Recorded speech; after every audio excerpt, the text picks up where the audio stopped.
యేసుక్రీస్తు ప్రభు మీ ఇంటికి వచ్చాడు, చాలా సంతోషం, ఆహ్వానించారు. ఇంటి పక్కోడు చెత్తేసిండు అనుకోండి, మీరు ఊడుస్తున్నారు, మీరు తిట్టేశారు. యేసుక్రీస్తు ప్రభు చూసి, ఓ వెరీ గుడ్ వెరీ గుడ్, మంచి తిట్టారు ఆయనని, సిగ్గొస్తుందిలేండి అని అంటాడా? ఏమంటాడు? గొడవ పడకు అంటాడా? నిజంగానేనా?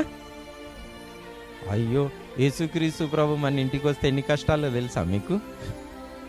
ఎవరిని తిట్టలేము, త్వరగా కోప్పడలేము, అమర్యాదగా మాట్లాడలేము, డంబంగా ప్రవర్తించలేము, అన్ని షోక్గా తయారై పెళ్ళిళ్ళకి పోలేము.